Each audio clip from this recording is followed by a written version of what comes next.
காட்டுக்கே ராஜா சிங்கமாக இருந்தாலும் நம்ம நாட்டுக்கு தேசிய விலங்கு புலி அப்படின்னு எல்லாத்துக்குமே தெரியும். ஆனால் இந்த புலியை பற்றி நீங்கள் தெரிஞ்சுக்காத சில சுவாரஸ்யமான தகவல்களை இப்போ நான் சொல்கிறேன், தெரிஞ்சுக்கிறீங்களா? பெங்கால் டைகரை தான் நம்ம தேசிய விலங்குன்னு சொல்கிறோம். இந்தியா, நேபாள், பங்களாதேஷ், பூட்டான் இந்த நாடுகளில் வசிக்கக்கூடிய இந்த புலிக்கு உடம்புல இருக்கக்கூடிய தனித்துவமான கோடு தான் அடையாளமே. இதோட எடை கிட்டத்தட்ட 250 கிலோ வரைக்கும் வளரும். அதே மாதிரி இதோட காலில் இருக்கக்கூடிய நகம் கிட்டத்தட்ட 10 சென்டிமீட்டர் வரைக்கும் நீளமாக இருக்கும். புலி நகம். இதோட வேகம் மணிக்கு 64 கிலோமீட்டர் ஸ்பீடில் ஓடும். 16 அடிக்கு தாவி குதிக்கும். இதில் ஒரு இன்ட்ரெஸ்டிங்கான ஃபேக்ட் என்ன அப்படின்னா, இந்த புலியால் 30 கிலோமீட்டர் ஸ்பீடில் தண்ணியில் நீச்சல் அடிக்க முடியும்.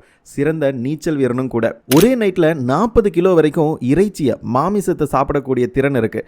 சத்தமே இல்லாமல் வேட்டையாடுறதுல இந்த புலியை அடிச்சுக்க ஆளே கிடையாது.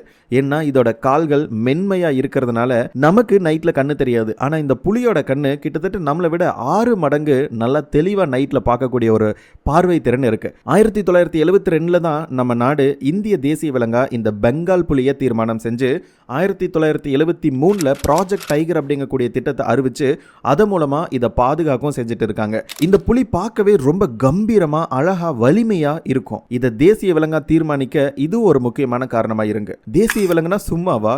நம்ம பெங்கால் டைகரை பத்தி நீங்க என்ன நினைக்கிறீங்க? அதோட இந்த புலியோட இனம் அழியக்கூடாதுன்னு இந்தியன் கவர்மெண்ட் சில ரூல்ஸும் போட்டாங்க. அந்த ரூல்ஸ் என்னன்ட்டு உங்களுக்கு தெரியுமா? தெரிஞ்சுக்கணும் அப்படின்னா கமெண்ட்டில் சொல்லுங்கள். இன்னும் இன்ட்ரெஸ்டிங்கான ஃபேக்ட்ஸ் நான் உங்களுக்காக எடுத்துகிட்டு வரேன்.